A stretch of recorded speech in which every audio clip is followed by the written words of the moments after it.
So continuing my series going over all of the information we have on the next Diablo 4 expansion, Lord of Hatred, I want to essentially continue where my previous video left off and go over what I think is of the most important next in line. And if you didn't see my previous video, that went over the new difficulty changes, which includes the addition of 12 torment tiers, which includes the endgame warplane system that will also give you a bunch of ways to modify the end-game content to make it more difficult or more rewarding or more challenging. And after talking about the massive changes to the difficulty that will touch every part of the game, or more specifically every part of the end game, I want to now go over the skill tree, because I think going from a pretty fundamental overhaul to the difficulty of the game, I think next in line is a massive overhaul to the fundamental system of skill trees. And I think this will be the most impactful change of the expansion when you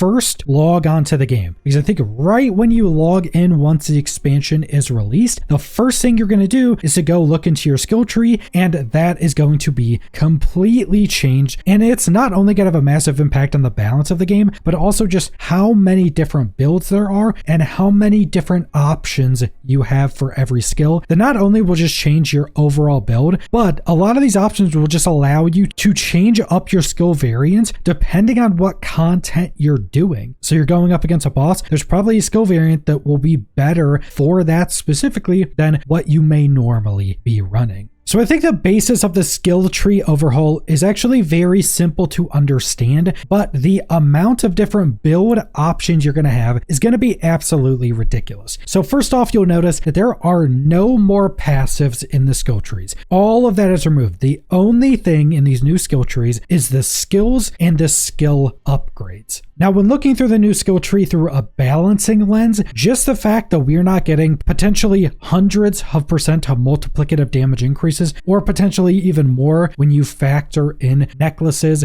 and all the passive rolls on those, I think the game will just be easier for the developers to balance. Hopefully we can get numbers overall down a bit so we're not always hitting trillions of damage, but then they can also make other parts of the game give you more power, and more specifically, I think they're just going to do that through gear and things you're actually looting in the game. So gear, things like charms for the new talisman system, more resources to use on gear modification through the Horadric Cube, all of that stuff will have more power present within it. But because of how this skill tree overhaul has gone, there will also be a lot more of your build creation and playstyle differences through the skill tree than there was previously. A significant increase to that specifically. And structurally, you can see there is quite a lot of changes. So first off, every skill is also now going to have 12 possible ranks you can put into it instead of the previous 5, because assuming like we'll have a similar amount of skill points as previously, we're obviously going to have more levels going into the expansion, but I don't think they're reducing any of our skill points. So a lot of those are going to be going into what skills do you want to upgrade, because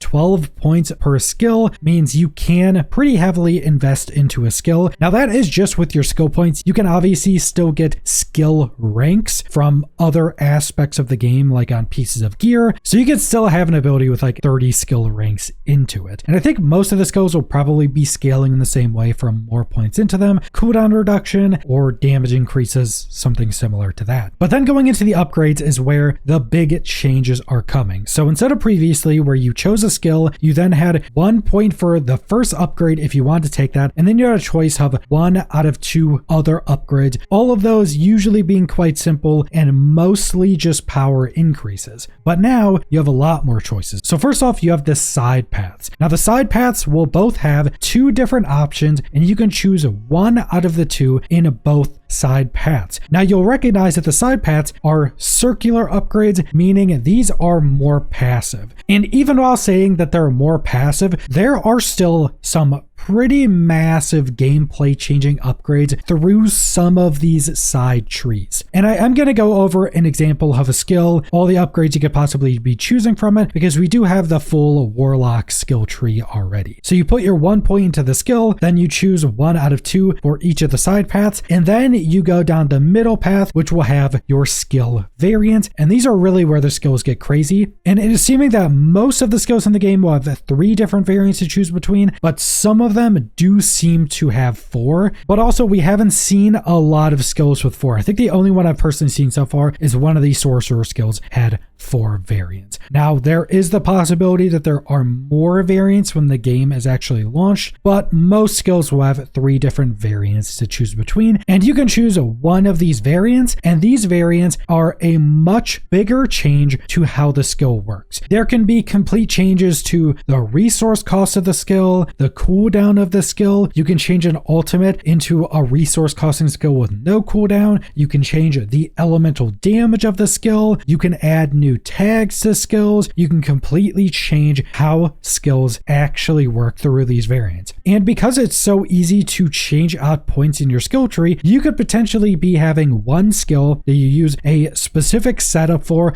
let's say speed farming or nightmare dungeons or wherever you're facing a lot of enemies at a time. And then you could come up against a boss and you quickly change out the variant of that skill that could potentially completely change how good that skill is against a boss. And like I mentioned, we already have the full Warlock skill tree, so you can go on pretty much any website that has a D4 build planner and they should have the full Warlock skill trees. D4builds.com, which I'm using, Maxroll, pretty much any of these websites should also have it. And you can just go through and check all of these different skills. But I wanted to go over one of the ultimates for the Warlock because I think this is a really good example of some of the crazy stuff you could do with a singular skill, especially an ultimate, because ultimates are going to be like all the other skills. Instead of having less options, they're going to have the exact same amount of options, which I also think will make almost every build in the game, or most of them, also use an ultimate because they're probably just going to be pretty crazy. So starting off, you can put up to 12 points into this. Now on this build planner, it doesn't have the damage increase, but every new point you put into this Fiend of Abaddon skill will increase its damage. And this starts at 250%, and I think putting 12 points goes up to 525%. So that's more than doubling its damage. So investing in the skills will be just a massive base damage increase. But the skill we're looking at is Fiend of Abaddon, which is one of the summons for the Warlock. And this summons a massive fiend for 15 seconds that just attacks enemies in a massive swipe. Now this skill was officially shown in some of the Warlock gameplay from the most recent showcase. You essentially just summon a demon that only has torso up out of the ground, and he has a massive sword and he just swipes in a massive cone in front of him. That's all he does at a baseline. But then you can go down either of these side paths and choose one of these upgrades. So first off, we have Fiend of Abaddon, deals 2% increased multiplicative damage for each enemy present when it's summoned, up to 40%. So no matter what other variants or augments you're using for this skill, this will be good if you're pretty much doing anything in the game besides bossing. You can just summon it and it can get a massive multiplicative damage increase. And then the other option is casting Fiend of Abaddon increases the damage of your lesser demon skills by 20% for 15 seconds. Another multiplicative damage increase. This one is specifically buffing up all lesser demon skills. And this will just heavily depend on what you're trying to focus on. How much are you going into your lesser demon skills? How much focus are you putting on those to deal your damage? Do you just want more damage for this skill itself, or do you want to be buffing up its other skills? Then we're going down and you can choose one of the 2 other side options. You have elite damage. Fiend of Abaddon deals 25% increased damage to elite enemies and bosses. Are you bossing? This could be good against that. Are elites super tanky? Maybe you're in a pit run. This could be good for that. Then the other option is Fiend of Abaddon, now costs 30 dominance but has no cooldown. So you're now turning this into a skill that you could potentially spam. Now the Warlock has 2 different resources. I think it's Wraith and Dominance is specifically for summoning minions, and I think Dominance is harder to come by, but my presumption is once you get into the end game, there should be ways to allow you to just have a lot of Dominance and a lot of Dominance regen where you could potentially spam out this skill at least a decent bit. But this is actually pretty crazy because when I was first looking at these skill trees, not specifically the Warlock, just the skill tree overhaul in general, I didn't think one of these side paths would have such a massive change to the skill. Because remember, this is an ultimate skill that usually has a minute cooldown at a baseline. And I'm not sure if putting more points into this reduces its cooldown, but now it has no cooldown and just has a resource cost. And while this resource cost may be pretty high and harder to build into, that's still pretty ridiculous, especially when we go into some of these variants. So for variant 1, we have if an enemy survives more than 5 hits from Fiend of Abaddon, then each subsequent hit increases its damage versus that target by 2% and extends its life by 2% up to 60 seconds. So at a baseline, this skill has 15-second duration. So if you fully max out the duration with this variant, it would be a 75-second ability. And keep in mind, if you go down here and choose this option, you can summon a bunch of these. And I also don't think this skill would have any limit. I doubt they're going to be like, you can only summon one of these, even though it has no cooldown. Having no cooldown would come with the presumption that you would be able to have a bunch of these out at a time if you could manage the dominance. So now if we choose this option, fighting a super tanky boss will just keep buffing up our Fiend of Abaddon over and over and over again. So I think this setup right here, or maybe switching over to the lesser demon upgrade, is going to be absolutely ridiculous, specifically for bosses. But then we have the middle upgrade option, which Fiend of Abaddon now summons a demon for 3 that attacks for 325% damage per swipe. Now my assumption with this variant is that 325% damage is the replacement for the 250% damage that 1 point in this skill would normally get you. So as I mentioned, 12 points into the skill increases its base damage up to 525%. So my presumption is that this skill would now be somewhere over 600% damage based upon getting this variant. I don't think it's going to have less damage than the base version of the skill. But you can also recast this skill to command the demon to do a massive smash that pulls in enemies and explodes for 500% damage, and Fiend of Abaddon is now an Abyss skill. Now, Abyss skills are just the different colors. It's one of the different skill types Warlocks have. They have Abyss, which is this blue color. They have the Demonology skills that are like the pink, and then they have the Hellfire that's like this orange. So this is just changing it, or I think more specifically adding another tag to it. My presumption is that it wouldn't remove any of the tags from the skill. It would just now also be an Abyss skill. And also that 500% exploding damage after it pulls everything in is probably also going to be scaled off of more and more points into it. So you could potentially be getting upwards of like 1,000% base damage off of this. So that pull in could do some massive damage. And then for our final skill, we have Fiend of Abaddon now summons a demon for 20 seconds. So still increasing its duration off its base, that moves with you and attacks for 450% damage per swipe. Fiend of Abaddon is now a Hellfire skill, so just adding the Hellfire tag so it can interact with a lot of other things throughout the game. But my presumption again is that this 450% damage per swipe is its base damage, so more and more points into it will just give it a lot more damage, up to somewhere over 700% damage per swipe, which could be pretty crazy on its base damage. It also lasts a little bit longer, but what's really cool about this variant is that instead of you summoning this demon that's just torso up out of the ground, I think it actually summons above your head and just follows you. So it's kind of like you just have this spirit that's specifically a massive demon with a massive sword that's kind of just attached to you, swiping in front of you as you go. And I think it may also point in the direction you're facing. I'm not exactly sure how that's going to work. There may be a little bit of additional gameplay needed to make sure it swipes in the correct direction, or it may just be you choose a direction when you summon it and it stays pointed in that direction as you're moving. Not exactly sure on that one, but we did get to see a little bit of it, and it does look really cool. Just having a massive demon basically attached to your head, doing massive damage, swiping everything in front of you. And while looking through all of the different upgrades and variants for this skill, I think there's almost 3 different use cases for the variants of this. The first variant, where you just keep increasing its duration and damage, is obviously specifically for boss fights. You just summon this thing, allow it to spam hit on a boss, it'll get stronger and stronger and last longer. Could be pretty crazy against bosses. The middle one seems like it'd be more built for going up against either harder content that's not specifically against a boss, so maybe high tier pit runs where you're not necessarily moving super quickly, where you can get this thing down, use its pull, and use its pretty big damage burst against tankier groups of enemies, or even something where you're sitting in the same area for a long time. So this could be really good for something like Inferno Hordes or the new Echoing Hatred content, where you're essentially staying in a relatively small area for a long time or the whole time. So that could be pretty good for that. And then you have this final one where it's now attached to you. So this one could obviously be very